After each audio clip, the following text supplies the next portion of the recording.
નમસ્કાર, આપ જોઈ રહ્યા છો નેશન પ્લસ ન્યૂઝ. હું છું આપની સાથે હિરલ પંડ્યા. સ્માર્ટ સિટી વડોદરાની ઓળખ અને સંસ્કૃતિ સાથે જોડાયેલી વિશ્વામિત્રી નદીને પ્રદૂષિત કરવાનું વધુ એક મોટું કારસ્તાન સામે આવ્યું છે. વડોદરાના ભીમનાથ બ્રિજ નજીક વિશ્વામિત્રી નદીના કિનારે અજાણ્યા ઈસમો દ્વારા મોટા પાયે C&D એટલે કે કન્સ્ટ્રક્શન એન્ડ ડેમોલેશન વેસ્ટનો ઢગલો ઠાલવવામાં આવી રહ્યો છે. વડોદરા શહેરના ભીમનાથ બ્રિજ નજીકથી પસાર થતી વિશ્વામિત્રી નદીના કિનારે કાયદા અને તંત્રના ડર વિના અસામાજિક તત્વો અને કોન્ટ્રાક્ટરો દ્વારા રાતોરાત બાંધકામનો કાટમાળ, પથ્થરો અને પ્લાસ્ટિક સહિતનો વેસ્ટ ઠાલવી દેવામાં આવ્યો છે. આ C&D વેસ્ટના કારણે નદીનું કુદરતી વહેણ તો જોખમાય જ છે, સાથે જ નદીના પાણી અને આસપાસના પર્યાવરણને પણ મોટું નુકસાન પહોંચી રહ્યું છે. સ્થાનિક રહીશોના જણાવ્યા મુજબ કચરો ઠાલવનારા લોકો મોડી રાત્રે કાયદો હાથમાં લઈને આ પ્રકારનું કૃત્ય કરે છે. મહત્વની વાત એ છે કે વિશ્વામિત્રી નદીના કિનારે કચરો કે કાટમાળ ઠાલવવાની આ કોઈ પહેલી ઘટના નથી.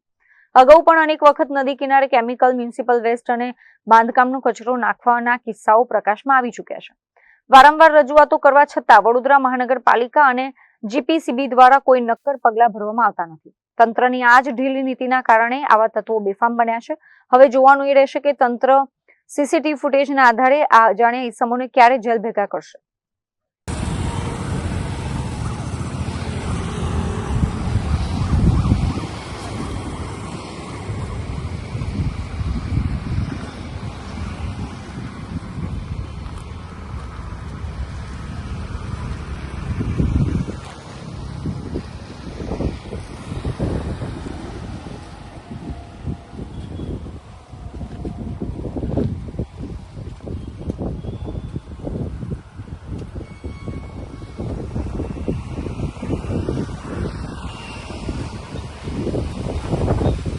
કેમેરામેન નવનીત પરમાર સાથે Chirag Patel, Nation Plus News, Vadodara.